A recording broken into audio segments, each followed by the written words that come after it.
From Gillette Stadium in Foxborough, Massachusetts, the two dominant teams of this decade, the Maryland Terrapins and the Duke Blue Devils.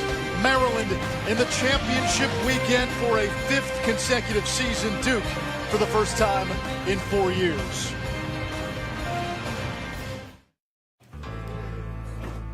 Plays. Big time now. What it matters. Be back today. Be yourself. We are watching a star being born. Gunning scores a new Division I career goals record. The freshman embracing the big stage, and a familiar refrain in college lacrosse. The Terps are headed to championship weekend once again. The Duke seniors have their trip to championship weekend. What was the mindset heading into the playoffs this year? Determination as a class. Our senior class is so determined. I can't wait to celebrate with my boys.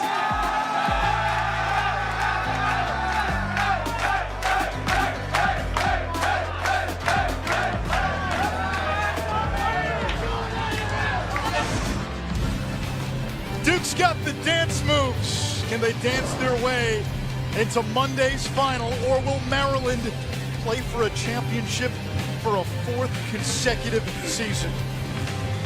Earlier today, the Yale Bulldogs earned their first trip to the championship game.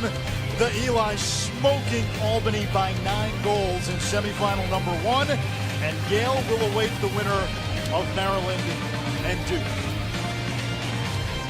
Good afternoon, it's semifinal number 2. I'm Anish Shroff. He is Quint Kesnick. You can't keep doing this. I just want to dance. That's all I want to do. I know you want to dance. I missed that dance. It's unbelievable.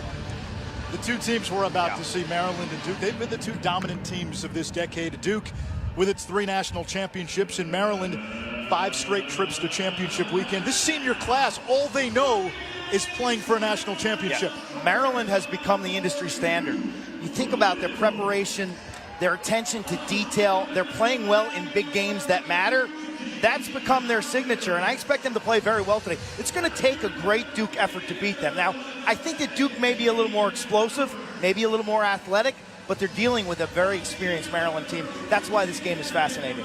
Supernova-level star power in this game. 2 Tewaaraton finalists for each of these teams. Yeah, Connor Kelly wears number 1 for Maryland. That means he's the face of this program, the senior attackman with his rollback, his jump shot. He can find pay dirt. He has become the unquestioned leader. Then you got Justin Gutterding. Middle name, determination. He's been driven. He's gritty. The left-hander has put up gigantic record-setting numbers, but he would want nothing less than to win a national title to seal his legacy. Gutterding, the all-time Division I leader in goals scored. Connor Kelly, he's an attackman, even though he was a first-team All-American midfielder, has put together one of the great careers in Maryland history. The senior leaders have been magnificent, but Paul Carcaterra, the kids are all right too.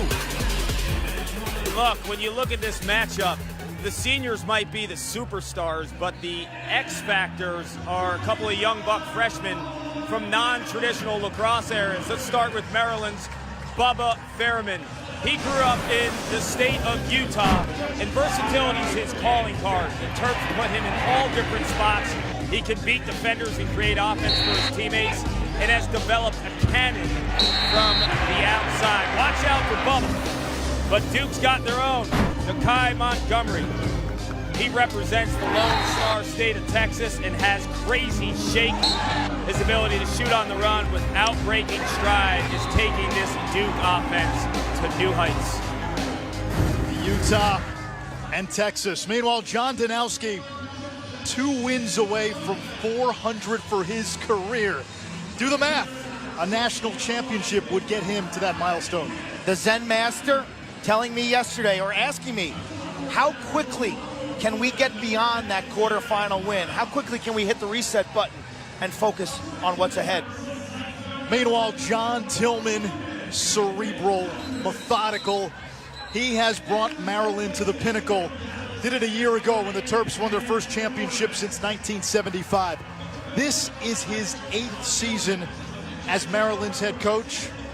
They've become a championship weekend staple. Hardest working man in the business, and he has raised the bar for the expectations of coaches in Division I lacrosse. Nobody puts in more time than John Tillman. He has taken Maryland to the championship game 5 times, 3 years in a row.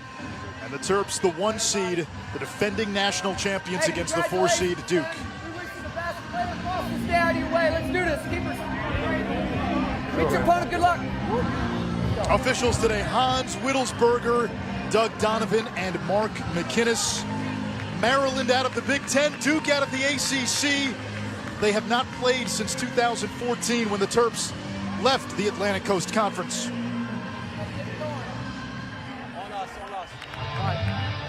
Down.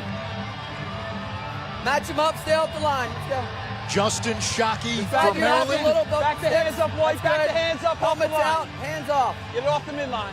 Brian Smith for Duke. Hold out. Semifinal number 2 underway.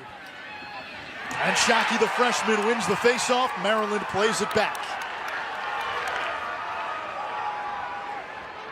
This semifinal matchup guarantees that for a 9th consecutive season, either Duke or Maryland will play for a national championship. Maryland's path to the semis included a win against Robert Morris in round 1, and then a 5-goal quarterfinal win against Cornell. Duke dispatched to Villanova in round 1 before a quarterfinal win against Johns Hopkins. And some sloppiness early by the Terps, and Duke gets it off the turnover. Duke wants a more up-tempo game. Maryland is methodical, ranking 68th in pace. That's out of 70 Division I teams. So you'll see Duke press out on defense. Brad Smith will touch up for the Blue Devils. This Duke senior class came to Durham on the heels of 8 straight semifinal appearances. And this is the first time in 4 years Duke has been back to the big stage. Dan Morris in goal for Maryland. He told us he's the son of a lawyer and he's never lost an argument. And for the record, he says Jordan over LeBron. There's Nakai Montgomery. The freshman star power continues to rise. 5 goals in the first 2 rounds, and now the opening salvo of this second semifinal. I mentioned off the top, gentlemen, 15 in blue's got some shake. He's wearing the number of a Duke lacrosse midfield legend in Miles Jones. They call the Duke midfielders the party starters. They're the guys that break defenders down and get the defense to rotate. You better slide to 15 when he's got the rock. He dusts Bubba Fairman. 2 in white. The other. We are going to slide to Nakai Montgomery. We've got to make him a passer. Blue, you need to go left. 6 goals for Montgomery in this NCAA tournament after 6 Thank you. leading up to the tournament. You're okay right there. Set. Duke has been terrific on faceoffs in the NCAA tournament, 75%. In the first 2 games, what was a weakness to begin the year has become a strength. And JT Giles Harris controls for the Blue Devils. An All-American selection this year. His brother an All-American on the lacrosse team or on the football team at Duke. Now Justin Gutterton, Quint, 14 in blue.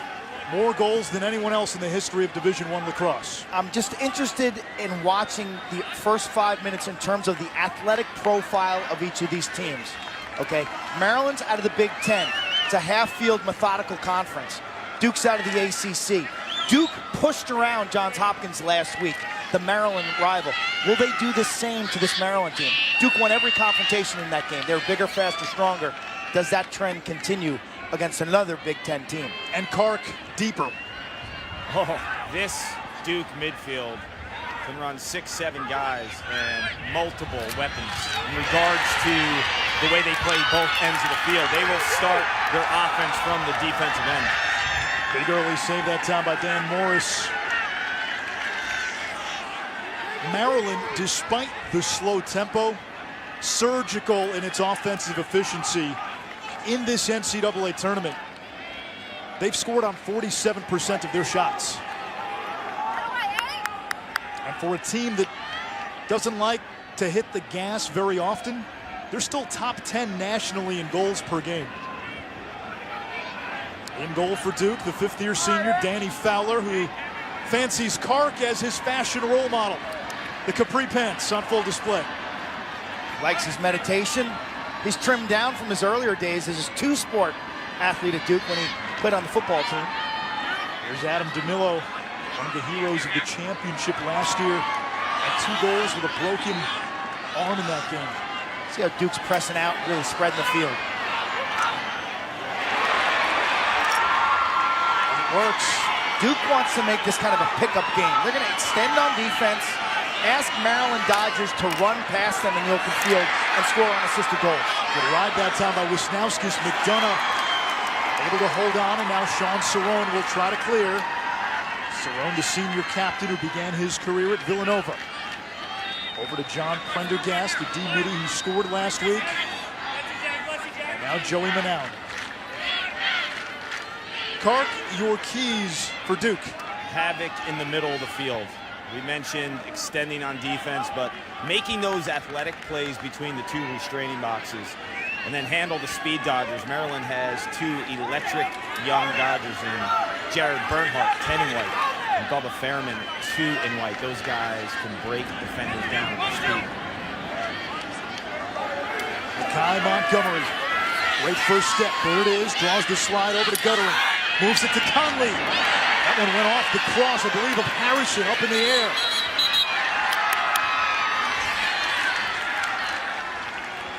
We get a loose ball push against Duke, so Maryland gets it back. I like the look quite a bit, Anish. Montgomery now learning the intricacies of team offense. As soon as he sees that double team, boom, ball's out of the stick. Here comes Bubba Fairman, the freshman from Maryland, 5 points last week out of Sandy, Utah. Number 2 player coming out of high school.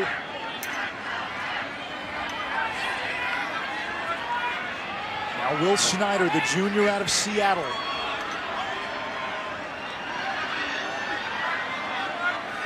Connor Kelly, the Tewaaraton finalist and All-American, looking for Wisnowskis. McDonough picks it up. Maryland's out of sorts on offense right now. They haven't quite adjusted to Duke's lack of slide packages. It's basically man for man. We're not going to double much, and we're going to press out against the adjacents. Couple Terp keys in East. Got to go 50-50 in terms of face-offs and goaltending. In 3 losses this year, they've only faced off at 40%. They've made 41% of the saves. And then they have to limit Justin Gutterding. You look at his numbers. In 3 Duke losses, he only has 8 total points. Otherwise, he has been absolutely tearing his way through the landscape. 104 points on the season, a single-season Duke record. Now Sean Lowry, the Foxborough native. Lowry, welcome home!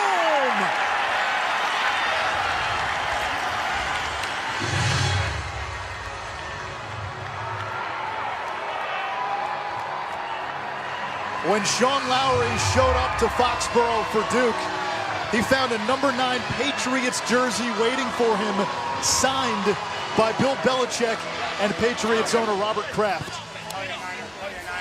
The big junior has amped his game up in this last month of the season. Maryland's putting the long pole on Riley Walsh, and that gives Lowry an opportunity to lean in, use the body, free up his hands, and find the net. What a moment for this young man who was a ball boy way back when for the New England Patriots. He's got his own fan section here at Gillette Stadium. A little bit, both of you. All right, that's good. Hold it right there. We asked some of his teammates, any jealousy that you guys didn't have jerseys waiting for you? And there were some bitter Jet fans. There were some Giant fans as well who said, nah, let Sean have it.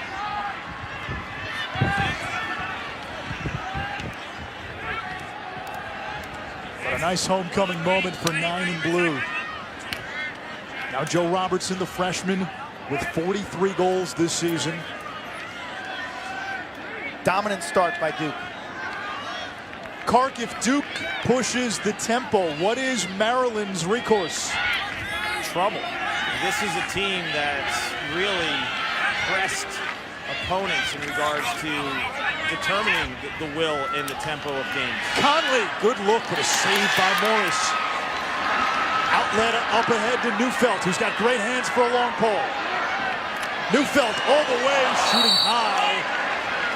That was a staple of Maryland's success a season ago. They got a lot of goals from their defensive midfield and from their poles. Not so much this year, heavily reliant on their top 5. Including Jared Bernhardt, whose shot is stopped by Danny Fowler. Fifth-year senior in Cage coming off a nice game in the quarters, 11 stops against Johns Hopkins. That's what I meant, gentlemen.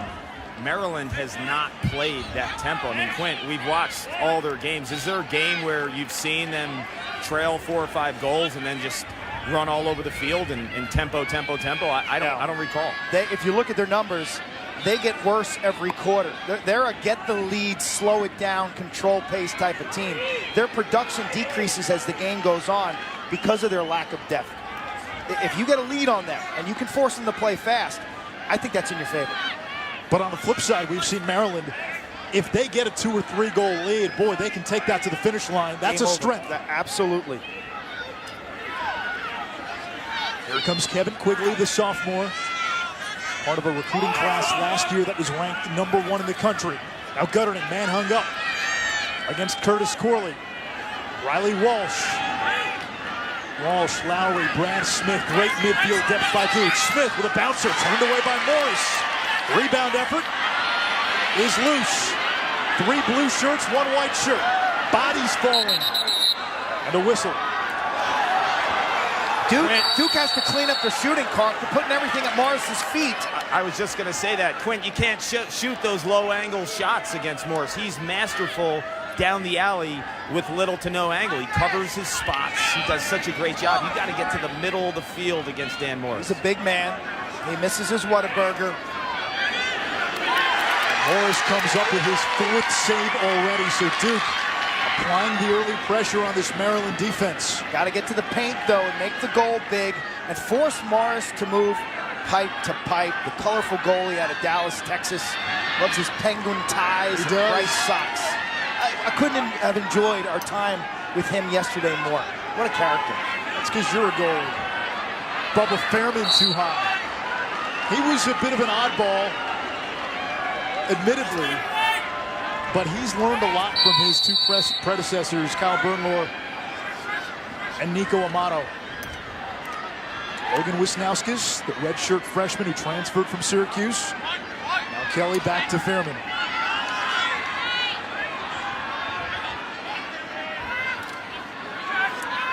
Fairman against Cerrone. Over to Kelly. Kelly with the step.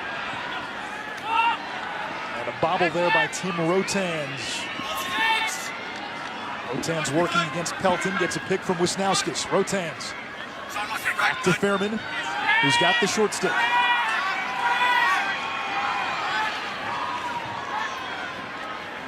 Good defense there by Cerrone. Fairman to Snyder. Low pass. The Blue Devils had it for a moment. Big hits. Duke comes away with it. Lindsay. Terry Lindsay, the sophomore from Bethesda, Maryland. Over to Pelton. He launches high. Greg Pelton scored a goal in the quarterfinal win against Hopkins. And as a high school senior, 15 goals as a long pole. We get a timeout with 4:35 to go in this first quarter. The defending champs staring at an early 2-0 deficit. Final number 2, Duke up 2-0 on the Maryland Terps, and there's a look at Nakai Montgomery from the state of Texas. He's a superstar in the lacrosse field, but he also was a stud football player down in Texas, returning punts, making plays in the middle of the field. Kind of looks like Jabril Peppers from Michigan. He wanted to go to Stanford, had an offer as a preferred walk-on, had some other Division I lower-end offers. But at the end of the day, the Blue Devils landed him in the sport of lacrosse, and speed kills. He's got a goal today. It's his 19th birthday. And Paul, you mentioned some of those other offers to play football. Air Force, North Texas, and some of the Ivies. His teammates have been super positive now in the month of May, telling him, this is your time. Do your thing. Told us yesterday he's had to learn to play without the ball and be that party starter. He is a symbol of the growth of Texas now, where there's over 20,000 lacrosse players. John Danowski told us Montgomery is sponge, and we're just starting to see that potential energy go kinetic. Montgomery to Smith. Conley! That one was started by Montgomery, and the Georgetown transfer finishes 3-zip Duke. Concern from John Tillman, and there should be. Getting outplayed right now in every facet. Double sixes, Peter Conley, the graduate transfer from Georgetown. Double team drawn. Redirection of the ball to the weak side. Smith with the one more pass. Conley near post. Look at the accuracy. He's got over 100 career goals. Was a big-time volume shooter for the Hoyas. Prefers his right hand. He knows how to find the back of the net. Oh, yeah. And credit Montgomery. They don't track double assists in the sport of lacrosse, but coaches do in film sessions. They look at the guy who starts the rotation from the opposing team's defenses, and credit Montgomery right there. Stoic look from Dan Morris. Just got to get after his defense. A little bit left, please. Okay, wait. Good there if you're ready.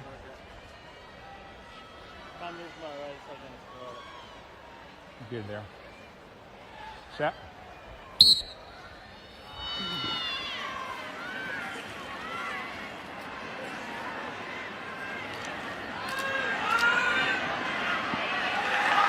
Maryland controls the face-off. Both teams have now won 2 at the dot. And Jack Welding, speaking of players from Texas, South Lake Carroll High School, a big football powerhouse, 13 and white. That's his alma mater. Welding did terrific work last week, shutting off Jeff Teat of Cornell.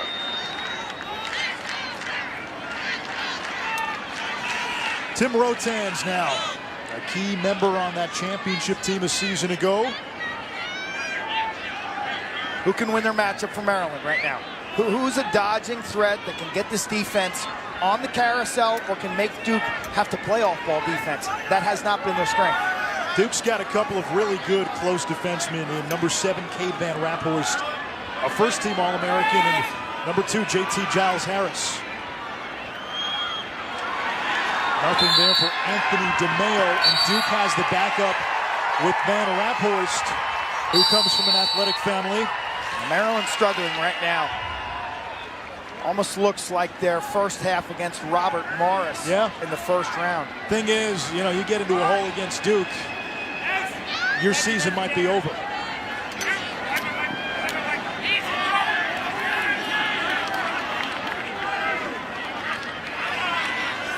Terps last year ended that 42-year championship drought, and Connor Kelly told us yesterday, last year was so much about the past. This year it's about the present, and it was finding that championship feeling a season ago. This year it's rekindling it. Quigley backs up against Thomas O'Connell.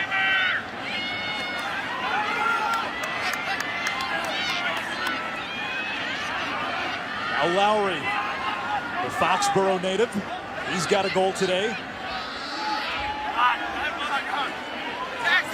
Quigley against Roman Puglisi. Maryland not sliding to Quigley. Now Lowry. Second midfield. Brozowski. And a second midfield churn clock. They did just that. Shot clock is on. Gutted it. Picked up by Puglisi. He's got a short stick now. And his Maryland slide. Gutterding up top. Quigley!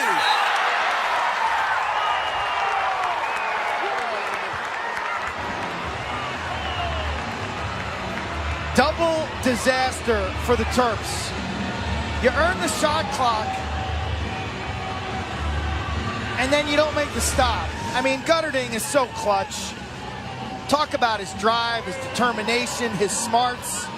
He likes this matchup, but you see Maryland supporting so well. So he steps in to draw two, it's not there. Steps in again, he draws two. The defense is slow to rotate. And a big angle shot there. I mean, you're straight away forcing Dan Morris to cover the full 36 square feet. That's the maturation of Justin Gutterding. Earlier in his career, he would have gotten antsy, Quinn. He would have gone to the cage, forced it a little bit. This time, though, he settles down. He knows exactly what he wants to do in those kind of situations. And credit Matt Danowski, the offensive coordinator, who's worked hand in hand with their superstar. Yeah, and to that point, Kark, I was at a Duke practice around mid-season, and Matt Danowski would blow the whistle when Gutterding would catch the ball right around that right wing area, his sweet spot. And Danowski's MO was hockey assist, move the ball. And every time Gutterding would try to go to the cage, the whistle blew. Matt Danowski wanted Gutterding to get in the habit of moving that ball and moving the defense. A little muscle memory, right? Do it enough, you'll perform that way. Oh, you remember the game against Syracuse where Duke lost and Gutterding had 6 turnovers, and there were times he just tried to do too much and played into the hands of the opposition. Matt Danowski has coached him hard this year. Ned Crotty has given him confidence. He's been the hugger. So it's been a good, kind of a good cop, bad cop relationship with the two all-time greats who are now on the staff at Duke. That's how I feel working with you two.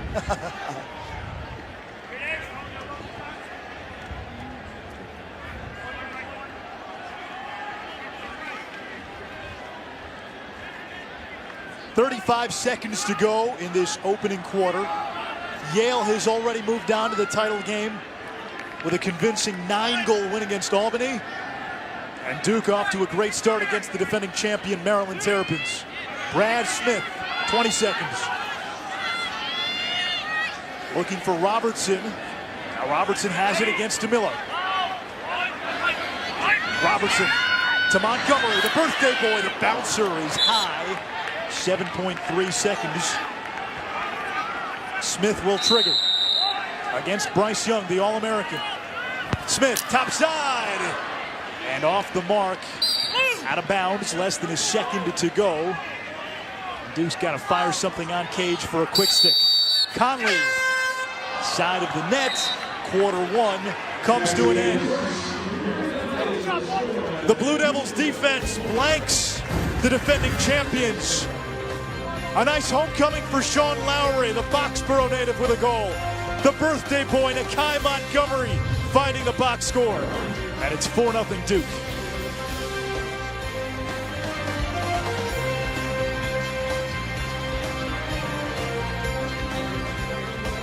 Winning the national championship would mean the world to me. It's certainly what I came to Duke for. I put my heart and soul into this sort of program, into the University of Maryland. For the seniors, it would mean to leave Duke Lacrosse in a better place than when they found it. This program really prides itself on, the people that came and laid down the framework for us before. So, just to pay the respect to them would be amazing. And there's no group of guys I'd rather be doing it with. Danny Fowler was on that 2014 championship team for Duke. He was a freshman, redshirting. Moments ago, John Danowski, the owner of 3 national titles, spoke to Kark. Coach, your freshman, Nakai Montgomery, what's impressed you? His poise. After he scored the first time, drew a slide, making really good passes. Once he draws a slide, being unselfish, got himself a second assist, and he's playing with a lot of poise. Your defense has held him scoreless. What has been the game plan? Basically, matchups. Be aware of the matchups, driving people to certain segments of the field, and then just playing good team defense behind the man who's defending the ball. Thanks, Coach. Thank you. Second quarter underway. Shockey had it, lost it. Duke +5 on ground balls in that first quarter. The scramble continues, and the Blue Devils have it. Van Raphorst. Father played in a Rose Bowl at Arizona State. Uncle Mike backed up Carson Palmer at USC and had a grandfather who kicked for the San Diego Chargers. The now defunct San Diego Chargers.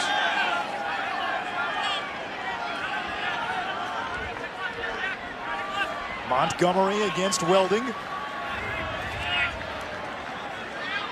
Don't forget Monday's championship game, 1 p.m. Eastern, right here on ESPN2. Yale against the winner of this game. Maryland rotating 2 poles up top on the midfielders, putting a short stick on Robertson, the attackman, number 8 in blue, down low. And that's dangerous. Robertson, 43 goals. Adept as a passer and a finisher. Gutterman against Curtis Corley, 42 in white, the strongest player on this Maryland team. Now Conley, he's their best outside shooter for Duke. Let's see a shot clock coming here for the Blue Devils. Matanowski calling yellow, slow it down, and then changing up the formation and play. Montgomery to the cage! And that's 2 for the birthday boy. He has come to life in the postseason. That's his 7th goal of the NCAA tournament. Versatility. We've seen the freshman strike from up top, but last week from Johns Hopkins, a little wrinkle. He takes his guy from behind, similar fashion. And look, at the end of the day, if I'm faster than you, which Nakai Montgomery is in regards to Adam DeMello, if you set yourself up correctly spacing-wise, you're going to celebrate. I met Nakai Montgomery at the Ride when he was a sophomore in Portland, Oregon. And then last spring or summer at the Under Armour All-America game, he was coming off a trip to Vail. He's a super young kid, great personality. But there he is before practice, and he's taping his own ankle. he had twisted his ankle in Vail. You didn't help him? I'm like, Nakai, what are you doing? He goes, I'm taping my ankle. It's a little sore. I mean, this kid, the blue helmet. He is a piece of work, and he's going to be a primetime player. Pulled out, pulled out, pulled out. A star in waiting for Duke, and we are just getting a glimpse of his potential in this NCAA tournament. Here comes Maryland in transition, and Duke with a takeaway. Now the Blue Devils pushing. Van Raphorst up to Smith. On the crease, Robertson! Duke dominating the defending champs at 6-0 Blue Devils.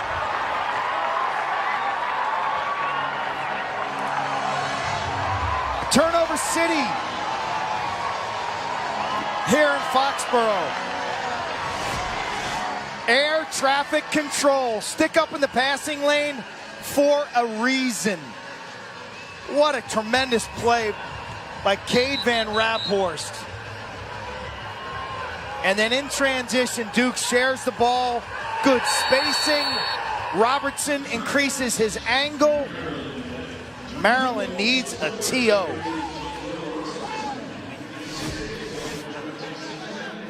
We saw Yale steamroll Albany earlier. Duke, they've got a bulldozer of their own up 6-0.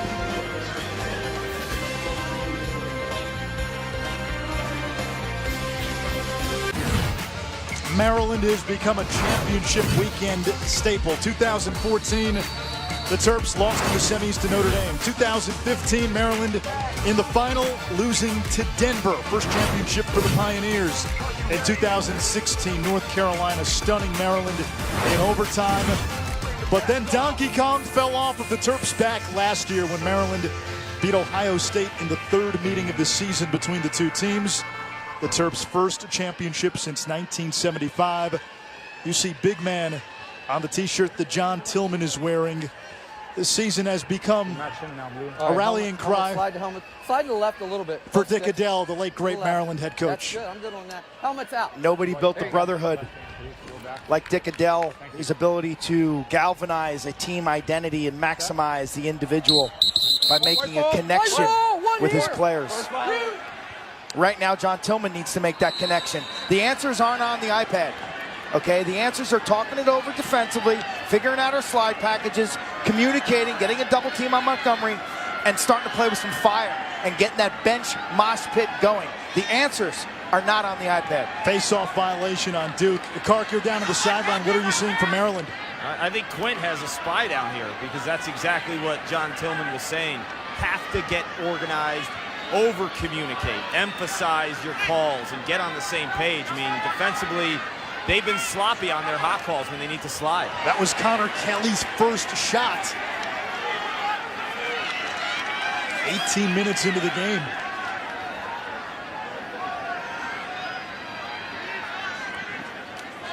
Now it's Rotans against Cerrone. Maryland's so reliant on its top six, and Terps still haven't dented the scoreboard. Here's Jared Bernhardt, an All-American selection. Bernhardt, great move inside, and Maryland on the board.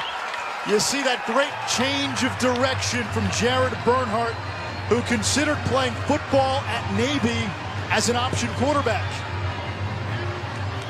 The key here is this matchup was changed. Bernhardt's being covered today by JT Giles Harris or Kevin McDonough. And right here, this pick, whoop, that's called the big little pick, and it switches the matchup. All of a sudden, Bernhardt now in an advantageous position, dodging against Prendergast, a jammer who misses. He whiffs on the corner. There's no double team. Advantage Maryland. That's gorgeous by Bernhardt. And Quint, when I watch him on tape, he's a speed dodger. A lot of times he will take his man up the alley and run through goal line extended and jump shot. That time, I think Cerrone anticipated that he had to guard the top side, and Bernhardt dipped underneath. And the Florida native, both brothers played at Maryland. Brother Jesse right now, the defensive coordinator.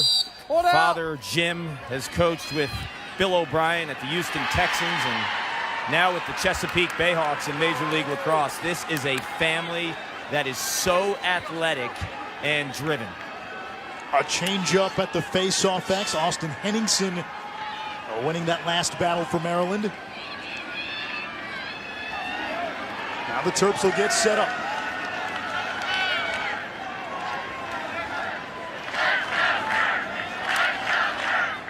Here is DeMeo over to Kelly, now DeMillo.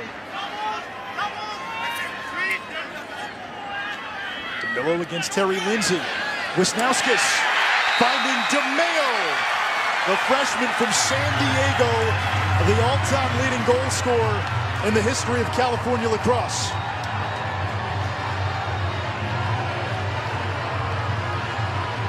Now you're talking. Energy's back. Fans can cheer on back-to-back goals. Tic-tac-toe. Dissect Duke's defense. As I said earlier, they don't handle the off-ball stuff well. Wisnauskas sets up DeMeo for an absolute slam dunk. It looked like everyone thought Wisnauskas was the shooter. If you saw the Duke defense, all the boys in blue, eyes peeled to Wisnauskas, who's known as a lefty sniper from that spot, and credit him for making that one more. So two straight from Maryland after a 6-0 run by Duke. Henningsen wins the faceoff for the Terps. Here comes Bernhardt against McDonough. A transfer from Penn, who's had a really nice season for Duke as that third close defenseman.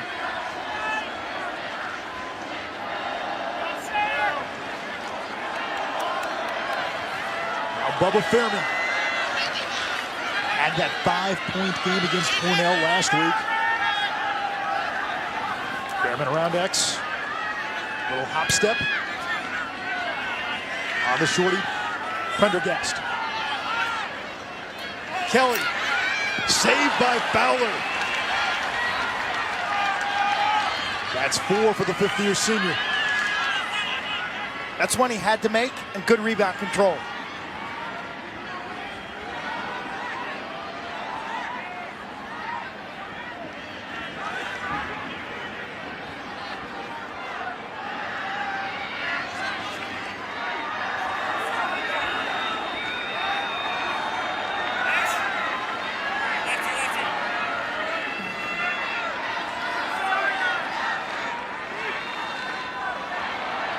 Quigley lost it. Ball loose. Rotan's tried to knock it loose. Now Quigley lost his stick. The ball gets stuck in the stick. And it's going to be Maryland ball.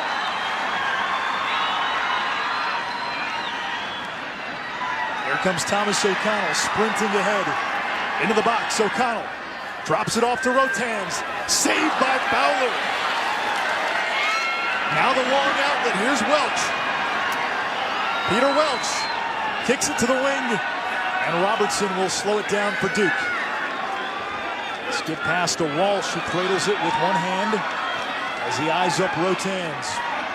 Nice opportunity now for Duke. They've got Rotan's and Kelly caught on defense. Now Kelly runs off, as does Cerrone and Welch. That's why Kelly's an attackman, because he runs back and plays attack. He doesn't stay and play midfield.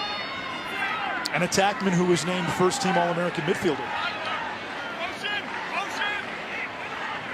That's been an ongoing debate in college lacrosse. Connor Kelly, Maryland likes to list him as a midfielder. Quint doesn't like it very much. Well, it costs a guy like Kyle McClancy the opportunity to be a first-team All-American midfielder. He's a real midfielder. Kelly was a first-team All-American midfielder last year. Montgomery against Rotan's. Gutterding to the wing, and Smith against O'Connell. Picked up by Welding. Conley! That's turned away. Montgomery there, off the rebound. Smith has some shake. Former dual threat quarterback in high school. Mountain Lakes, New Jersey. Conley back to Smith. Gutterding. Left hand free, saved by Morris. And we get interference on Maryland. Curtis Corley, 42, pushed Manown into the crease. Dan Morris is standing on his head right now. Duke really understands what they want to do on offense with these high wing dodges. When Maryland slides from the crease, they're popping from the inside out and throwing back across the top of the formation. They're getting great ball reversal off of their corner dodges, like right here. 7 first-half saves for Morris Conley. The throwback typically. There it is. Montgomery wants it. Montgomery! A first-half hat trick for the freshman.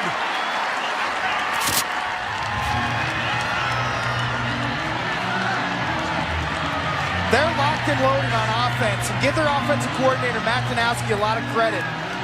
They're really seeing Maryland slide packages before it happens. That's why you watch your tape. That's why you spend time in the walkthroughs, going against the scout team all week. When the Terps have been going right here, Corley hedges out. The ball carrier steps in. The double is drawn.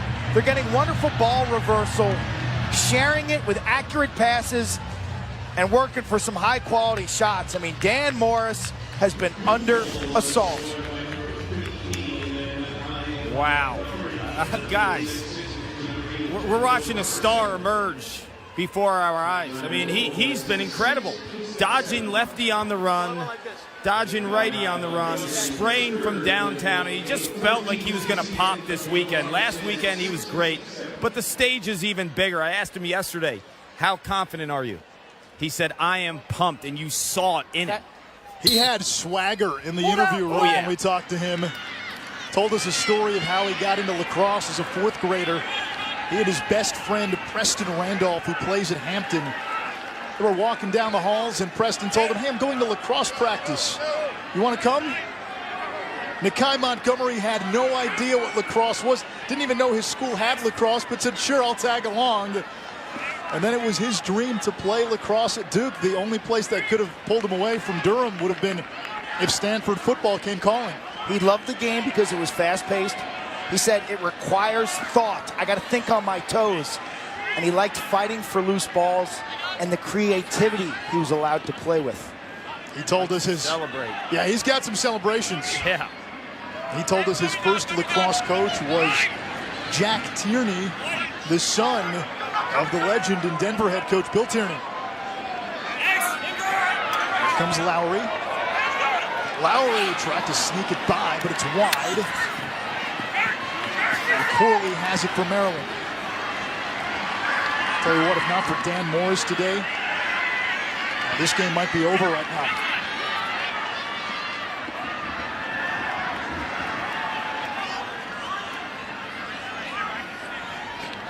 Look at the press out.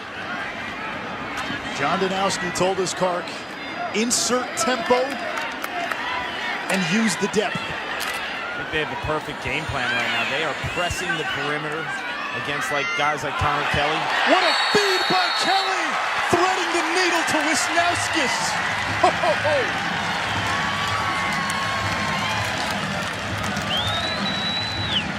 But when you press the perimeter against Connor Kelly, where he's grown the most from the day he stepped on campus in College Park, his passing ability is known as the best through passer in college lacrosse. He senses where the seams are and then he throws darts. So when you press him as a shooter, the eyeballs go to number 1 in white. But you also have to account for the feeding ability of Connor Kelly.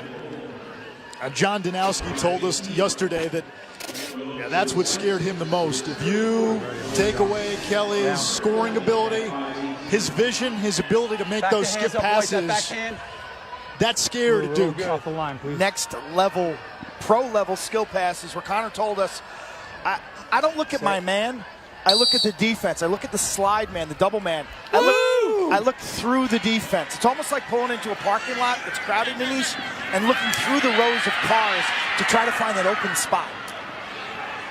As my father, who's a photographer, likes to say it, you look through the lens of a camera. Some people just see a mountain. Some people see a landscape. And you can see the picture, and that's kind of what Connor Kelly does. Sees the game differently.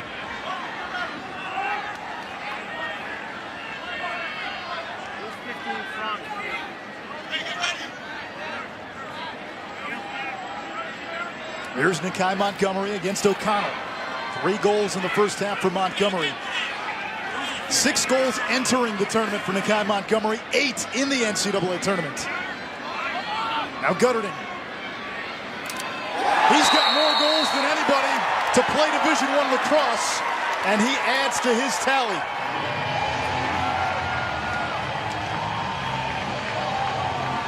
Gutter ball delivers a strike.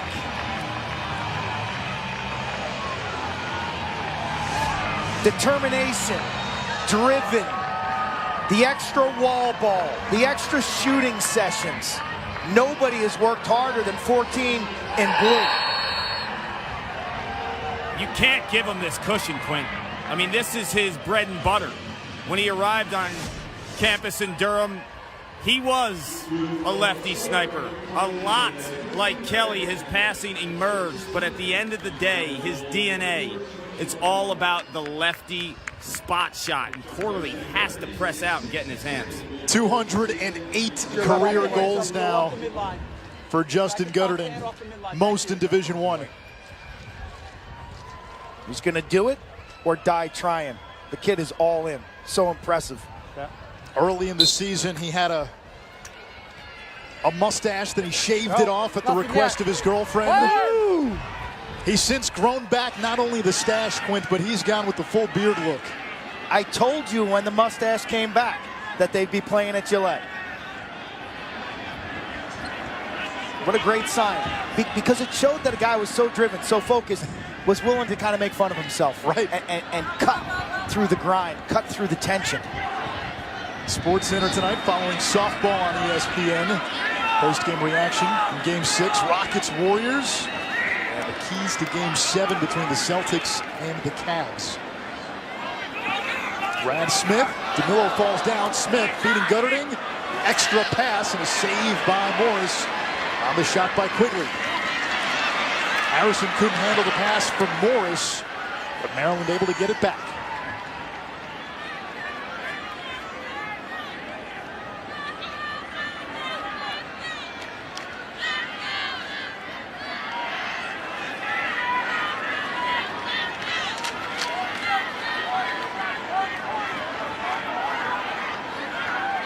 Fairman's been quiet today against Cerrone. Got Smith now on defense. Rotans, Wisnauskas, 8-4. After a 6-0 start by Duke, Maryland getting its legs back. Logan Wisnauskas has been involved in the last 3 Maryland goals. Playing with terrific energy, the redshirt freshman out of Baltimore's Boys Latin, a Syracuse transfer, really known as a set shooter from the wing, the big lefty. Today, you're seeing a little more versatility. He's got some hop in his step. Beats his man top side from goal cam. That's what Fowler's dealing with. Ball's on top of you in an eye blink. What I like about that with Wisnauskas, you saw the basketball background in terms of his approach to the ball behind goal line extended at X, right directly behind the goal. Like he anticipated that next pass a lot like a basketball player, and he was a good hoop player in high school.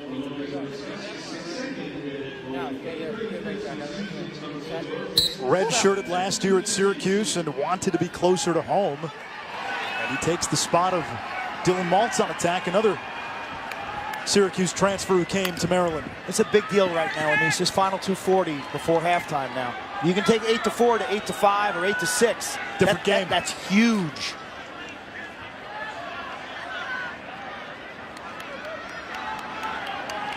Maryland has gotten some momentum by winning some face-offs. Austin Henningsen provided a lift.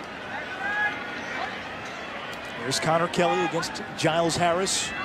Now Fairman. Fairman kicks to the wing. Skip to Kelly. He'll step into it. Big save by Fowler. Rebound loose. Kelly gets it back. Kelly, there's that through pass. Rotans! The defending champions have their mojo back. Terp Nation, senior to senior.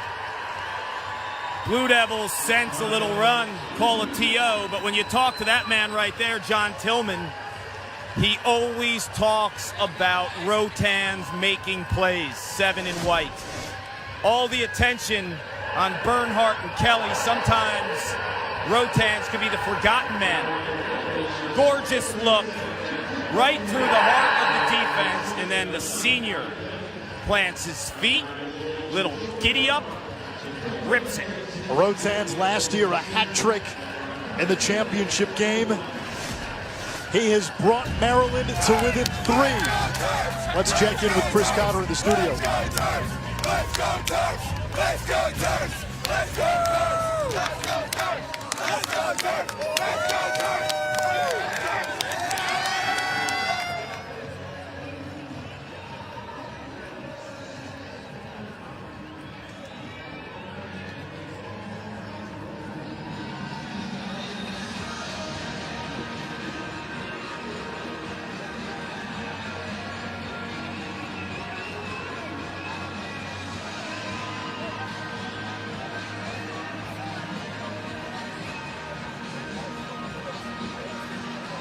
I look forward to it. I have the dictionary handy for when Ryan Boyle goes SAT on us with his vocabulary. Maryland, after an 18.5-minute scoreless drought to start the game, finding its rhythm. They've scored on 5 of their last 8 shots. That's the experience of a champion, the team that went to the State House, White House, throughout the first pitch of the Orioles game. They've been here. They can handle being down 6-0. Impressed with their resolve. Introducing ESPN Plus, your home for more sports, more schools, more conferences, more ESPN. You can stream it exclusively on the ESPN app. ESPN Plus, just $4.99 a month. If you're a lacrosse fan, a must-have. It allows you to watch so many games throughout the course of the regular season. Terp Nation out in full force here at Foxborough. Beautiful Saturday afternoon at Gillette Stadium. You stay there. Well, you got to go a little left. Okay? And then Two of the teams of the decade, the two teams of the decade, Duke and Maryland, in an 8-5 game, 2:01 to go in this first half. White ball, white move, blue. Looked like Maryland jumped there. To tag on that ESPN Plus, that thing is incredible. Late in the season when they activated that new app, Ivy League network games funneling through the ESPN Plus app, a ton of games this summer in the World Championships. You mentioned it, Nish. If you love lacrosse, you have to get that.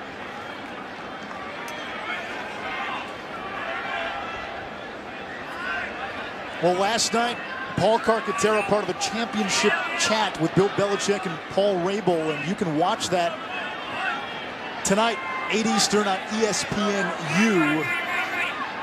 Terrific event. And Carc got some great insight from two of the best at their craft. Coach Belichick brought all his lacrosse sticks on stage, Carc? Yeah, it was great, and the access that he gives fans and people that will watch tonight is incredible. The mindset of two champions and the way that they articulate their thought process in terms of the drive to be the best. It's must-watch stuff. We get a timeout from John Danowski, 55 seconds to go. For those that may not know, Bill Belichick, huge lacrosse fan, big Johns Hopkins fan. He and Dave Petramala have a very tight relationship.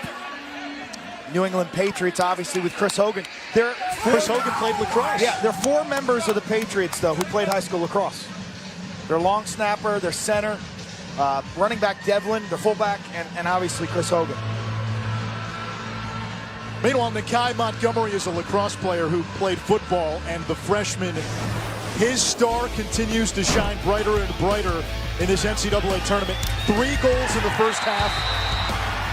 After 2 goals in the quarters, 2 huge goals in the quarters to stem a Johns Hopkins comeback. And oh, by the way, he had a hat trick in the round 1 win against Villanova. We got to know Nakai Montgomery a little better yesterday. Yeah, today's his birthday. Cheeto Puffs. Sport other than lacrosse. Football. Celebrity crush. Amelia Clark, Khaleesi. Embarrassing show you watch. 90210. Emoji. The crying, laughing one. Tell you what, he has channeled his inner Khaleesi this afternoon, and in this NCAA tournament, Dracaris, the dragon unleashed. The trials and tribulations of a freshman midfielder, never easy. It's the hardest position to go from high school to college. He was a number 9 player in the country, according to Inside Lacrosse. So his success is not surprising. But freshman year, Carc, as you know, for midi, you got to learn the O. You got to learn the D. The goalies are better. The defenders are more athletic. There's a lot on your plate, and he has handled it. He's been a sponge, and I think we basically can see his improvement from month to month. It's been incredible. It is. And the hardest thing for a freshman midi, especially from an emerging lacrosse market like Texas, Montgomery was taking the ball, isolating, dodging, breaking through doubles. That's not college lacrosse. John Danowski's favorite play from Montgomery today might be his double assist, as crazy as that sounds. Final 45 seconds of this first half. Shot clock against Duke. So 30 seconds to get a shot on goal. Montgomery into the corner. There's Conley. Conley, triple team, skips it back. Brad Smith, his shot blocked. 20 seconds. Duke gets it back. Smith off the scramble. Conley came away with it. Shot clock winding down. And we get a shot clock violation on the Blue Devils. 9.4 seconds to go. Neufeld. Up ahead, O'Connell. Can Maryland get it to within 2? 5 seconds. O'Connell. Maryland is offsides. Maryland is offsides. I don't think that shot would have counted by Fairman. Duke will take a 3-goal lead into the locker room. 8-5, your halftime score. Paul. It looked like we didn't even prepare early on. We wanted to slide to him. Our slides are late. We're just not communicating, and he's a terrific player, and he made his play. Defensively, Duke is pressing out on you. How do you counter that? It's what we practice, just V-cut and make sure that that guy is available. If not, get through. Next guy come or backdoor cut him. It's all stuff we saw on film. There's really nothing that we haven't seen that we haven't really prepared for. So I like the fact that we settled down. We showed a little poise. We showed some fight. So we'll keep working. I think the timeouts, we used them pretty fast. But now that we have halftime, I think we'll have a chance to regroup and hopefully come out fast in the second half. Thanks, Coach. Thank you. Yale awaits the winner of this second semifinal. The championship game is Monday. Duke with a 3-goal lead at halftime. To the studio now, Matt Ryan and Chris. Gillette Stadium, home to the 5-time Super Bowl champion New England Patriots, hosting championship weekend once again. The defending NCAA lacrosse champions, the Maryland Terrapins, staring at a 3-goal halftime deficit. Anish Shroff, Quinn Kesnick. Could have been a lot worse for Maryland, down 6-0 early. They've made a game of this. Goalie Dan Morris out of Dallas, who doesn't trust East Coast Tex-Mex, loves his Whataburger. He has been outstanding. 9 saves, and he's kept us a game, quite frankly. He's really good against the severe angle shots because he fills up the net. He's 6'1", 215. Going pipe to pipe, not his strength, but today he's been locked. Nakai Montgomery has delivered such a superb game. They're drawing the double team and spinning the ball to the weak side. In transition, Duke runs, everybody gets a touch. They started this game on fire in East. They led 6-0. But since that moment, Maryland's come back on a 5-2 run to keep this within striking range. Morris and Montgomery, both from Dallas. We're seeing the growth of the game as you look at first half stats brought to you by Old Spice. Let's check in with Kark. Anish, it's kind of crazy when you think about it. John Danowski's first 7 years, Final Four after Final Four, straight through. The last 3 years, the Blue Devils did not get the championship weekend. You feel a looseness around this team right now with all the pressure for these seniors to get the championship weekend for the first time in their careers was huge, and I'm feeling it on the sideline. I spoke to Ned Crotty, who's the volunteer assistant and works with the offense. He said they're getting their matchups. They really rely heavily on guys beating their man because Maryland's been slow to slide, and those one-on-one matchups with Montgomery, with some of the other players on the offensive end, it's been their bread and butter in the first half. Justin Gutterding told us yesterday, getting the championship weekend, that's where Duke should be. He said the goal here is to win a championship. That, in his eyes, is what gets you remembered at Duke these days. He also told us we've won nothing. We haven't won the ACC. We haven't won the national title. Maryland wins the first face-off of the third quarter. Justin Shockey back at the X, 6 of 10 now. This Terp offense has been at its best. And Connor Kelly is skipping it. And Logan Wisnauskas had a hand in 3 first-half goals. Tim Rotans. Back up top to the freshman, Bubba Fairman. Number 2 recruit coming out of high school. Big game last week. His pass deflected by Pelton. Out of bounds, last touch Duke.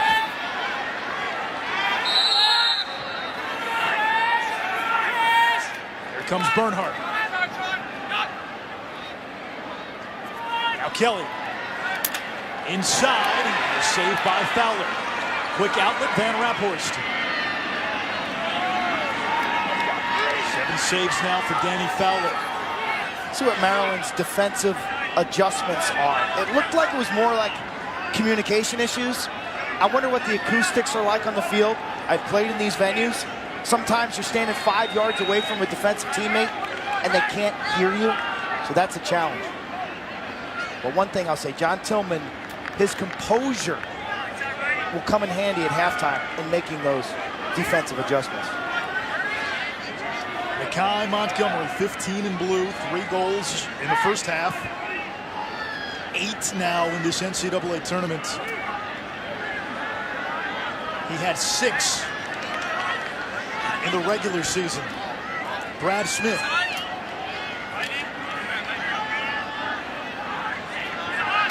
Conley against O'Connor. Conley on the road to high. It's turned away. And at the post, I think it is.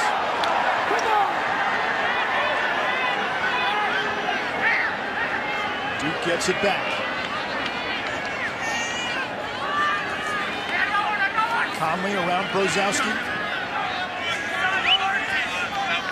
Duke scored the first 6 goals of this game. Joe Robertson, freshman from Charlottesville, Virginia. And the defense hung up. Conley, that's another save. Rebound comes back to Gutterton. It's a one-time finalist. You got to work to the middle of the field against Morris. 215 pounds. He's a wide body. Okay, he's great on the sliver of an angle, the wing shots. Get to the paint.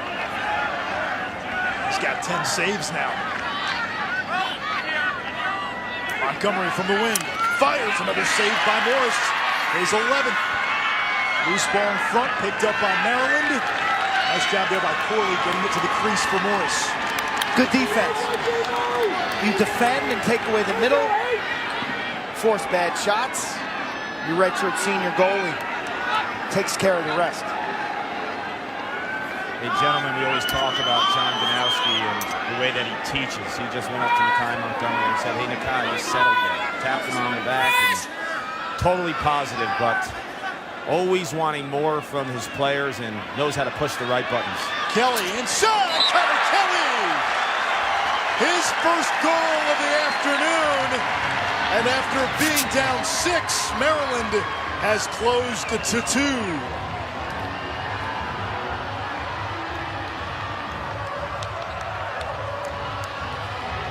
This will be interesting to see in slow motion, Clark.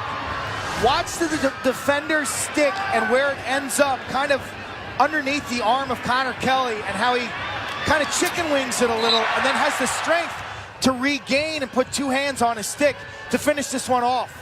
That's a great point, Quint. The scouting report on Kelly is big-time righty sniper. So JT Giles Harris gets underneath Kelly like he's supposed to, but Kelly kind of just Houdini'd his way out of that, Quint, showing you some versatility in regards to what he normally doesn't do. That is not a typical Connor Kelly dodge.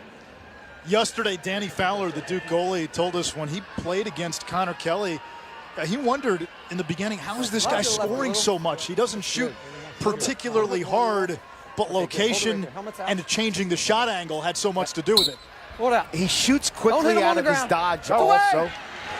So it's a rollback, and the ball's like on its way before he's square to the goal. Like that ball comes out of his pocket quickly, and he paints goalies with uncomfortable shots that force you to move your stick and body. It's a variety of release points, overhand, 3/4, sidearm, even underneath. Sean Lowry shooting wide, had a window there. Duke's in danger zone right now. Kark, we've seen Duke quite a bit this season, and the one criticism you can have about this team, at times they've lacked that killer instinct. They have. The 2 things that kind of stand out when you watch Duke and when they don't perform their best. They lack the killer instinct, and then the off-ball defense sometimes can be exposed off of really quick ball movement. So we'll see in the second half how they're able to bottle up Maryland. There's Gutterton pushed back. There's Corley using the strength. That's an applause from the Maryland contingent. Corley staying with Gutterton. Now Lowry against the shorty. Back to Gutterton.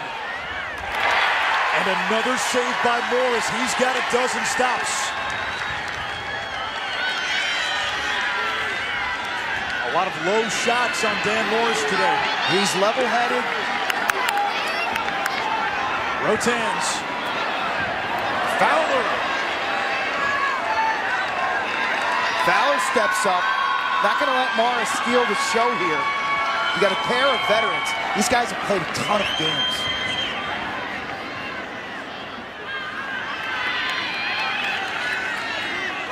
Here comes Cerrone all the way. Too high. They do say that is a shot. Sean Cerrone did score 19 goals in 2 seasons with Villanova. A D-Mitty for Duke, though.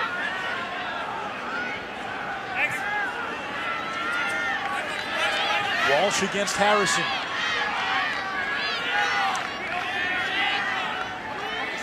Oh, the tempo that Duke used early has evaporated. Since about midway through the second quarter, Maryland has controlled the pace. Walsh plays it back. Gutterton changing direction. Against Corey. Gutterton has it knocked loose. Tried to do too much.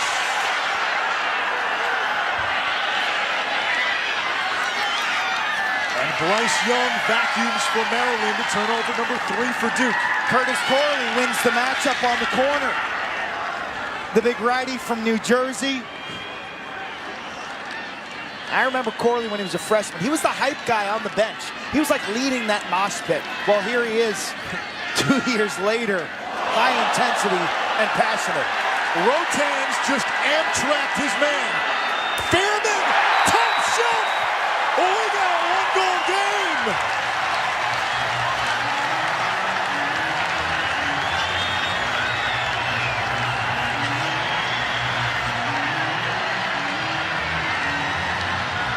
Bubba, he's arrived on the big stage. But this goal doesn't happen unless the fifth-year senior says, boom! Had he like that, Gutterton. Rotans to Fairman. That is determination when 2 seniors collide and they find the freshman who just stings it high. Bubba Fairman, his real name Cole, but when he came out of the womb, weighed 13 pounds, and Bubba stuck since birth. Mark that goal down. That's worth more than 1. And its emotional impact. Taking the other team's best player to the turf, ripping a corner. Game on. Now it's all of a sudden Duke's in the danger zone. Maryland trailed 6-0 at one point. Up way towards me a little bit. Backhand, that's just sit up, yeah. Helmets out. Good guy.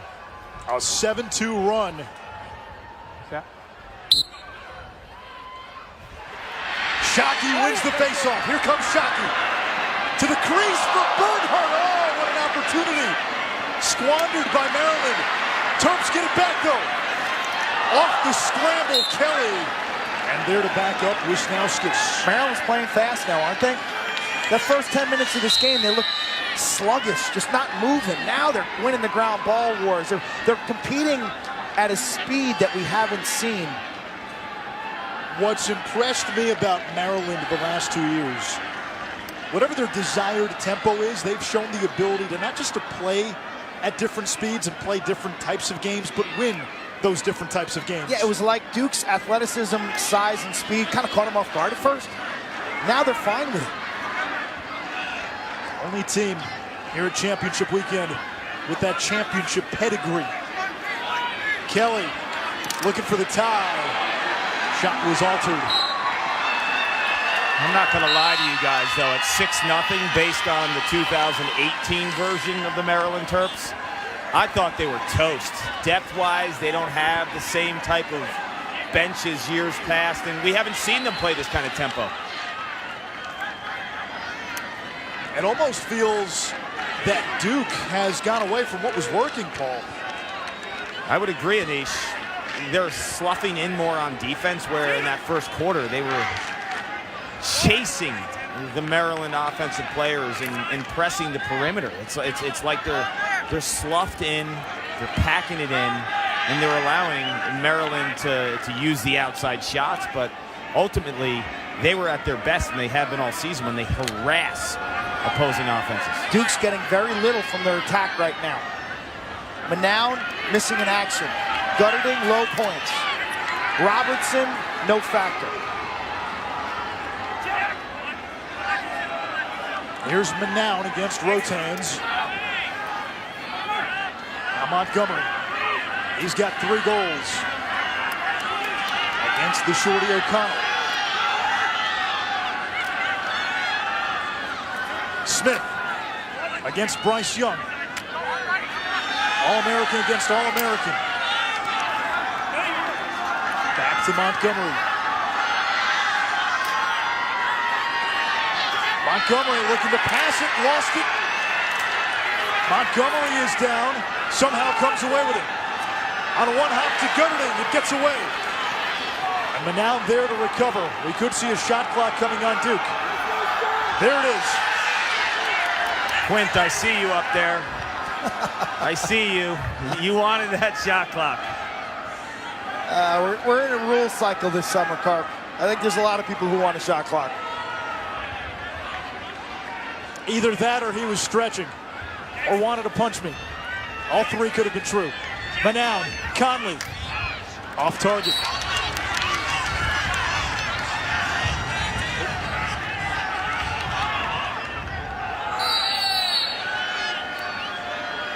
Five seconds on the shot clock. A shot to score. A freshman, Joe Robertson, gives Duke a 2-goal lead.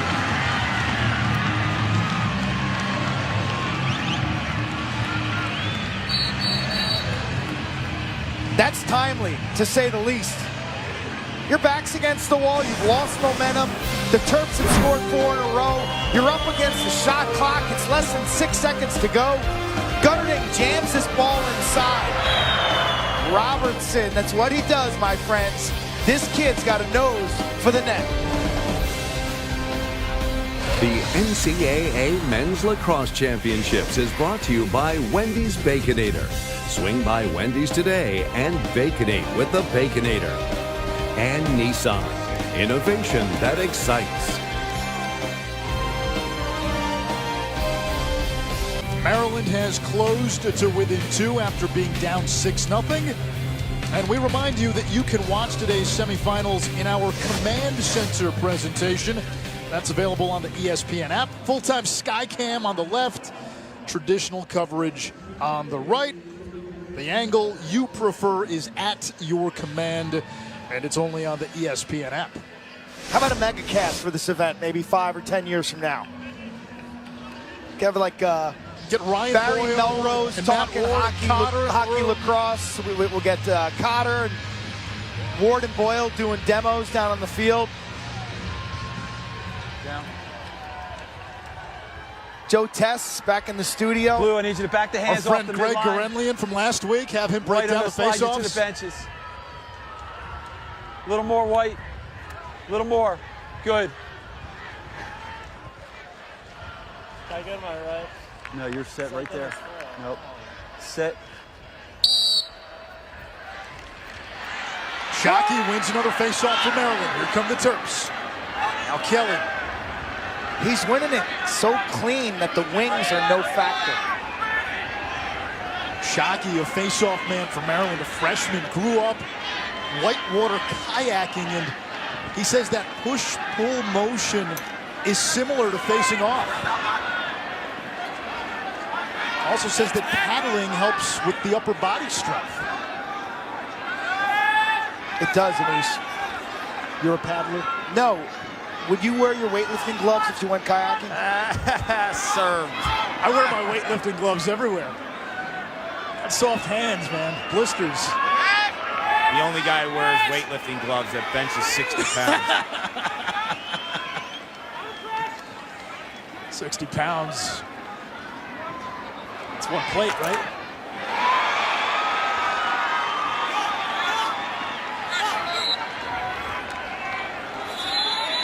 I'm more of a higher reps guy, Paul.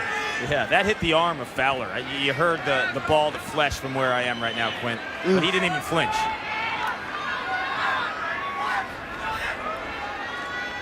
Bernhardt from X. Bernhardt tiptoes around the crease. Hustle won by Duke. Closest to the ball, where it goes out of bounds. And it's not about the stick, it's about the human being, the body. Danny Fowler, being an athlete, former high school and college football player at Duke, and terrific wrestler. He's a scrapper, man. He likes to get out of the goal and show that he's a real athlete. Brother Brendan, a two-time All-American. Riley Walsh. And Duke's lead at 3 after Maryland got to within 1. Hey, Carp, who's got a history of scoring big goals? Riley Walsh. Oh, yeah. That he does, Q. There is no fear in his game. He's only a sophomore, but he is effervescent with confidence. I think he catches the Maryland defense napping. Top left of the screen, he's open. That's another communication error by the guys in white. They just don't locate him. Step down city, you celebrate it. Slow-mo Selly. What's better than that? But Quint, that's not a typical goal that Morris allows, right? Walsh is kind of losing that angle. Morris at his best when he's on the pipe. I'm not painting that on the goalie. If I were in goal there, I'd get after my D. You got to check up call numbers and find your matchups with a sense of urgency. Here come the Terps. Another face-off won by Maryland, and Bernhardt will direct the offense. Terps got to within 1 at 8-7. Duke has answered with goals by Robertson and Walsh.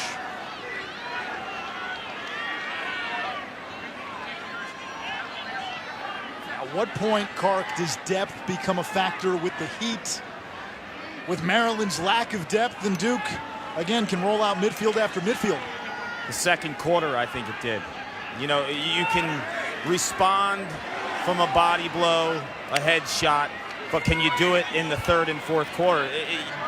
The answer could have been in the second quarter it wore you down a little bit. Here is Kelly down the alley. Chased by JT Giles Harris, the All-American. Now Fairman. Top step against Lindsay. Fairman. Over to Kelly. The pass gets away, but Kelly able to save it from going out of bounds. 2 minutes to go in this third quarter. Defending champions on the ropes.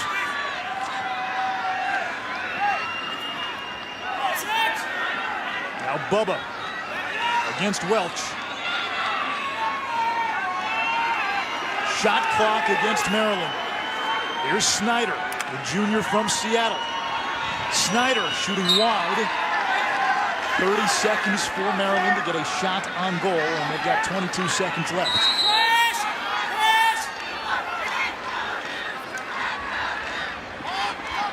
Kelly up top. Bouncer. That's off target. 13 to shoot. Can't let him shoot from that spot. One and white will make you pay if you allow him to do that. Rotans now. Bullies his way in. Falls to the turf. Ball is loose. Duke has it.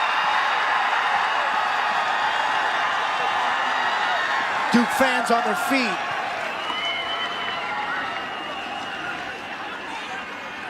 It's a big stop.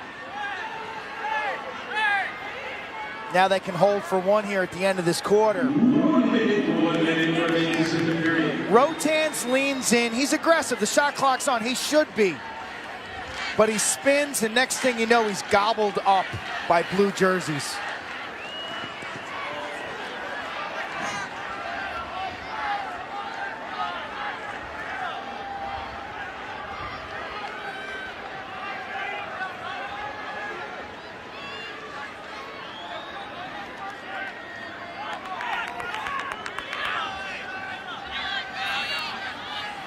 .25 seconds to go in the third. Duke has led by as many as 6. Looking to go up 4 heading into the fourth. Now Robertson against Harrison. 10 seconds. Robertson, skip pass. Lowry. There's Walsh. 4 seconds. Gutterton. Dislodged. And quarter number 3 comes to an end. Duke led by 3 at halftime. That 3-goal cushion still stands. 15 minutes left in regulation. The winner faces Yale for the championship Monday.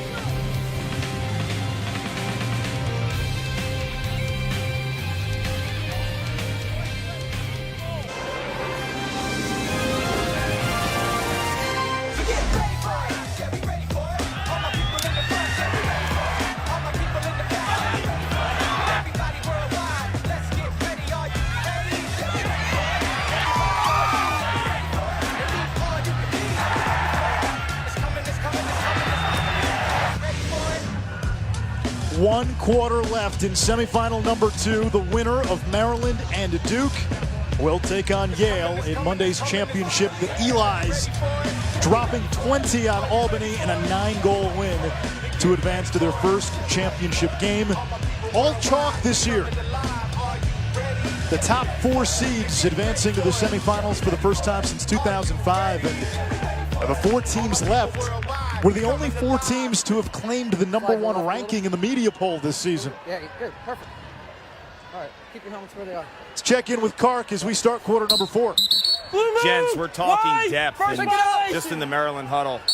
I saw Tim Rotans come out gassed the last time Maryland had the ball on offense, and we're going to call for their ones quite a bit here. We see their seconds coming out, but this is a midfield, Quint, you know, that relies so heavily on that first unit. And in the heat, against a team like Duke, that could be the difference. Connor Kelly and Jared Bernhardt look fresh and fast. That's a good sign.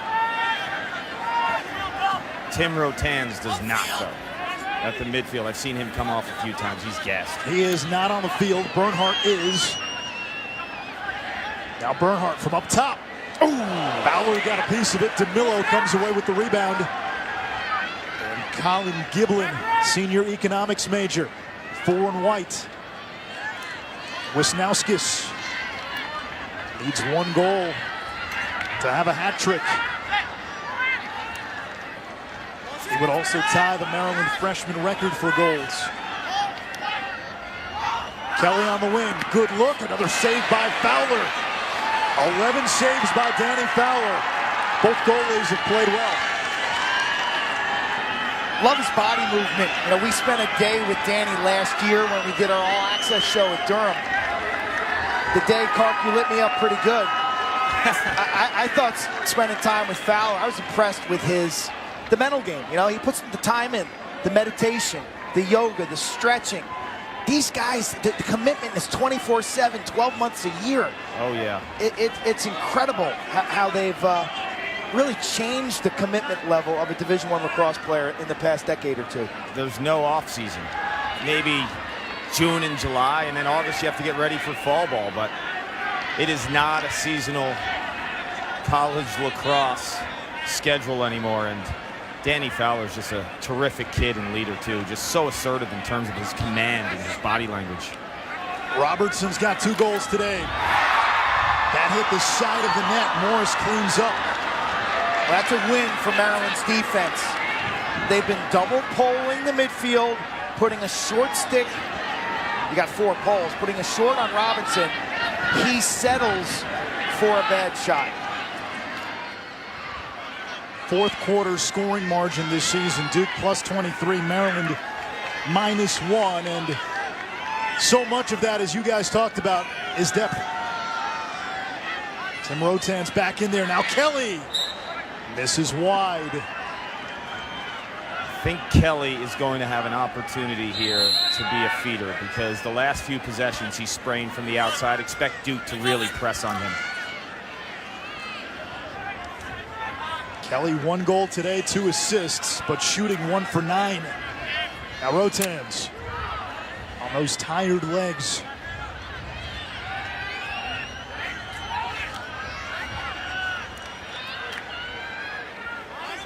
The skip pass, a weapon when Kelly has it. Who's moving for him?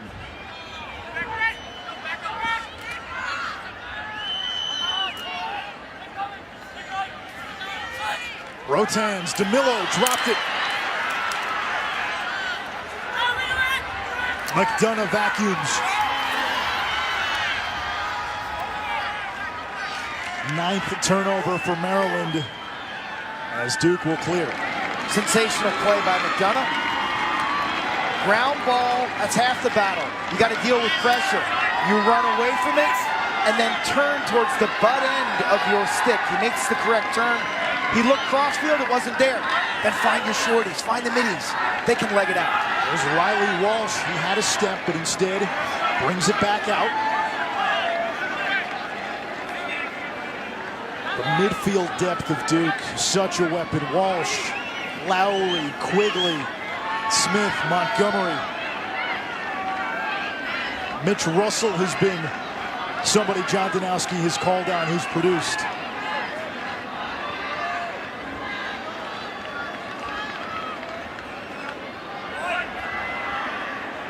Now Joey Manown. Brad Smith, who morphs between attack and midfield, now at midfield.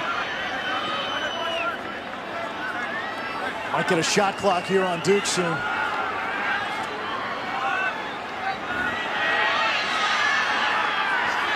Here comes Smith toward the cage. And now a shot clock. Gutterding. Robertson. Score! Freshmen have accounted for 6 goals for the Blue Devils. 3 by Robertson, 3 by Montgomery. You know, in our production meetings, our producer John Kettering always says, I like Duke's offense when they strike fast, not when they hold it deep in possessions. Well, guess what, Kettering? Duke has the answer late in possessions. We've seen multiple goals today when the shot clock's been on. It's the maturation of Justin Gutterding and having faith in a freshman in Joe Robertson. That relationship was the first thing that John Tillman of Maryland pointed to on Friday. I said, Coach, what's important defensively? He says 14 and 8. They go hand in hand.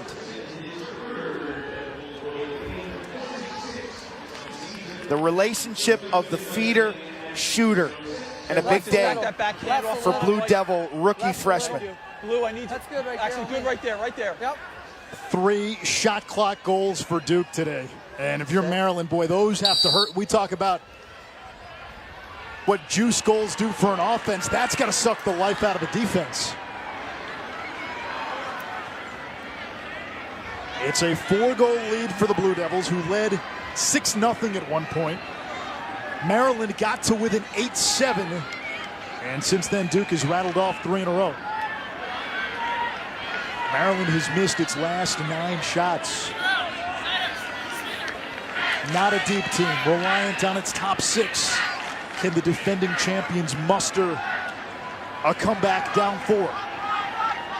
This Maryland senior class has played in 3 championship games. Matchup was changed. Advantage Terps. Kelly against Cerrone, now picked up by Van Raphorst. A couple of first-team All-Americans.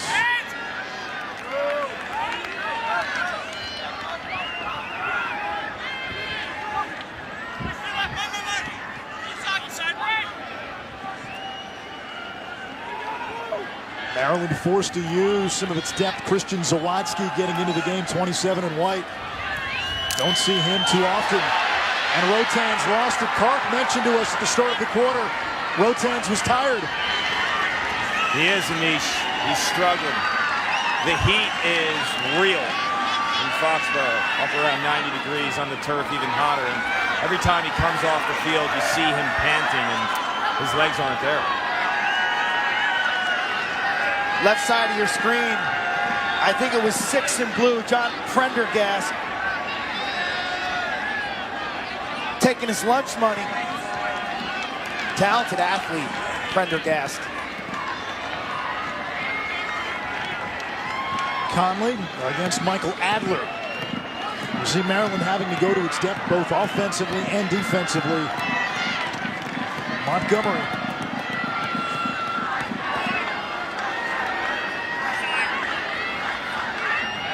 Less than 8 minutes to go in this fourth quarter. The winner will face Yale.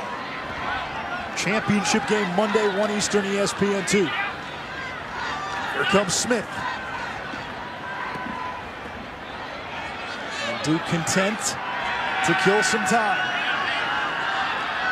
Might see another shot clock soon. Conley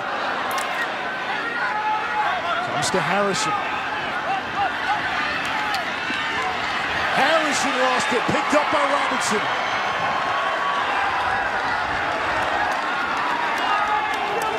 And now this is as much about possession and clock as anything. Robertson hustling. And I love the fact that it was a two-handed check as the ball carrier brings the stick in front of his chest. So it's just a momentary little poke. It's low risk, never going to get a foul. I dislike when I see attackmen ride with one hand on the stick. Nothing good ever happens. Joey Manown over to Gutterton. Gutterton beating Morris low. It's a 5-goal lead for Duke.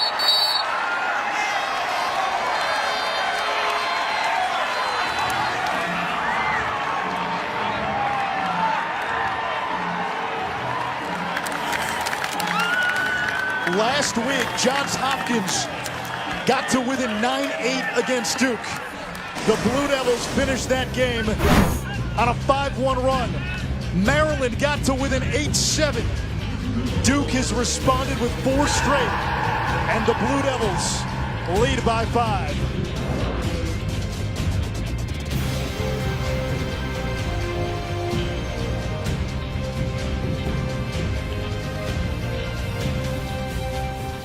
To win the national championship would mean everything. And it's just everything that this team has worked for this year. It's such a great honor to even make the Final Four, but that's kind of been the standard here at Maryland. To win the national championship would mean all of our hard work paid off.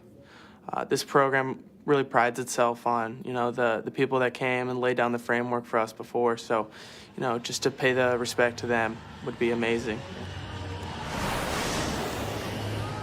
These have been the two teams of the decade, and Duke on Sunday, after outlasting Johns Hopkins. Those are the moments, Anish. Remember when Joe Bresci went on that magical run with North Carolina back in 2016? Gave Kark the tightest bear hug. Remember the locker room scenes we caught all during the tournament? Yeah. It's part of the journey. Hands up a little, Blue, off the midline. Thank you. And for this Duke team getting back to championship weekend, part 1 of their grand plan. They want to return to the pinnacle of college lacrosse. Justin Gutterton told us the goal is a championship these days at Duke. With the success the Blue Devils have had this decade, 3 national titles. But you feel a looseness because the big monkey on the back was championship weekend. Sure. Duke just was reeling off Final Four after Final Four. They went to 7 in a row. And for this senior class, never to go to championship weekend, this is a senior class that came in when Jordan Wolf graduated. I mean, he set the standard. He's probably the best Duke player of all time, winning back-to-back. Meanwhile, for Maryland, this is the 5th straight championship weekend appearance. They've played in 5 national titles under John Tillman. You got the sense if Maryland could go back-to-back. Now that team of the decade debate becomes a juicy one. Is it Duke with the 3 titles or Maryland with the 2 titles but 6 championship game appearances potentially?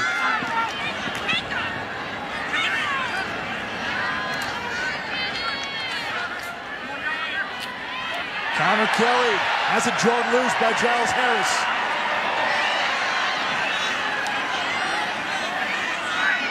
Duke comes away with it. We come up on 5 minutes to play. Smith spins, fires, a big save by Morris. Now Bryce Young ahead to Fairman. They got numbers. Does Maryland have the legs? Fairman. Back to Kelly. And you have to wonder, Kark, you have the best view. How much is fatigue impacting the Terps? Everything. I'm right in the restraining box. I see Duke guys flying off the field to sub. and Maryland guys are struggling to catch their breath. Here is Bernhardt. And a save by Fowler. Bernhardt hit the deck. That's a dozen saves for Danny Fowler. And a stellar one. I tell you why. Not the fastest shot, but it's tough to find that ball out of the pocket. The offensive player is shielding the stick. The defender often screens the goalie as well. And Fowler was super patient, and at the last minute, boom, drove that top hand and the head of the stick towards the ball. Championship game Monday, 1 Eastern on ESPN2. For more information, log on to NCAA.com. It'll be Yale against the winner of this game, and right now Duke looking good, up by 5. Less than 4 minutes to go in regulation.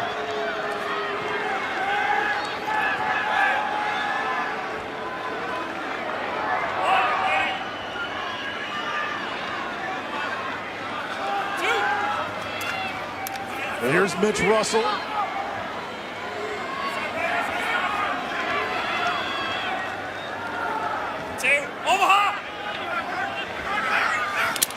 Justin Gutterning now. Over to Russell, he dropped it. Harrison fighting for it. Flag down. We have not seen many today. I think that might be the first penalty marker we've had. And that didn't go over well on the Duke sideline, eh, Carp? No. They said some things I can't repeat.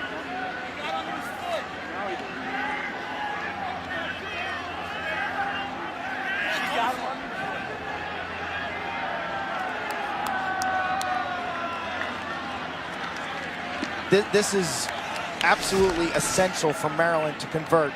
What's the call? Wow, that's hip to hip, shoulder to shoulder in a contact sport. That is not a push from behind. I understand Coach Danowski's temper on the sideline. I think video shows that was not a push. Maryland, one of the best in the country with the extra man, 58%. Second to Lehigh in Division I. Fairman over to Kelly. Now Wisnauskas. Bernhardt, Lewis Dubik. Back to Bernhardt. 40 seconds to go. Bernhardt stings the top corner, and it's 12-8. Quint, coming into this game, that was one area, the extra man unit, we thought Maryland could have an advantage. Duke has fouled a lot this season. They've been man down 16 times in the first 2 NCAA tournament games. That was the first penalty of the game. Maryland has not had a chance to unleash their EMO. I mean, Duke came in with 70 penalties on the season. They've played aggressive today, but they've controlled their sticks. We haven't seen any high hits. And you see Bernhardt, this is just a nice change of levels where he shoots this at about the 3 o'clock, or what we call the 4 o'clock position. The hands of a clock are a way you talk about release points. 12 above your head. Your toes are 6 o'clock. And that was about a 4 o'clock release with a level change. How about Connor Kelly, though, with that pass? I mean, that dude's got his PhD in skip passes. It's just incredible. If you're a young kid, you want to learn how to skip pass, watch all the little nuances, the head, easy going the way in. that he kind of lulls the defense Stay to off sleep, him. and then just a firecracker of a release. 2.5 to go. Maryland needs this face-off. And the ground ball to Duke. It's Smith. And now Duke will try to kill as much clock as they can. Absolutely, Nish. You're looking at a situation here where you're welcome to shot clock violation. You roll the ball in the corner, play defense twice, and advance to Monday. Yale awaits the winner. And Maryland's got to get on their horse right now. Got to press out. Got to press out. Morris is still in the cage. A lot of fans heading for the exits with 2 minutes to go. And it almost feels like Maryland is conceding a little bit here. Well, not Neufeld, but he lost his stick after knocking it away. And now a flag coming against the Terps. Now the Blue Devils are going to play for their 4th championship of this decade.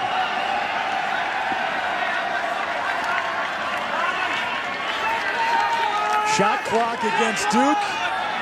1:30 to go. Duke can run off another 30 seconds.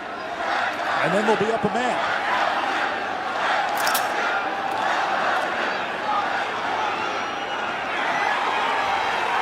That satisfies the shot clock, Anish. That's a big deal. They hit the post, which satisfies the shot clock, so the shot clock's off. And now we get the penalty against Maryland. Well, actually, we got a goal now from Duke.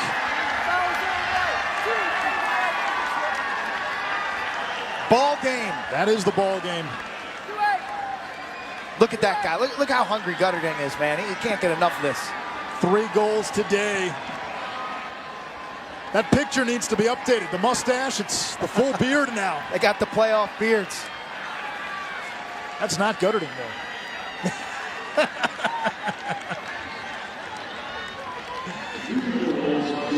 13-8, the defending champions headed home, and we'll have a new champion in lacrosse in 2018.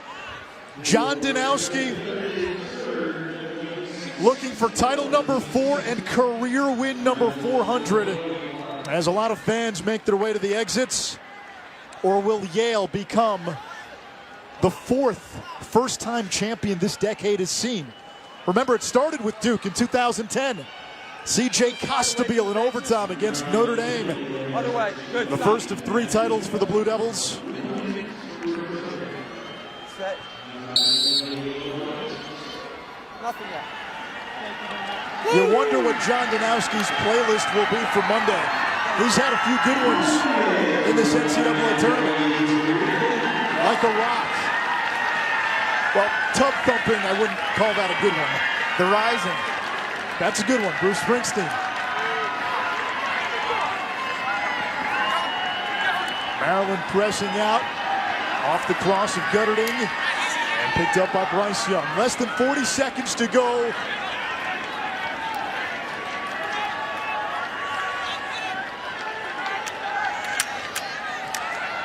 Corley has it stripped. Duke has its date with Yale. 2 programs that have not played since 2009.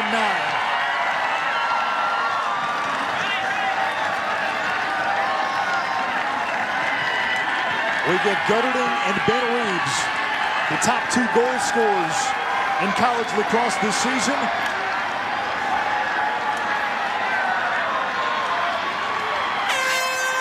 And Duke has knocked off the defending champs. The Blue Devils will play for a 4th championship this decade, Monday, against Yale.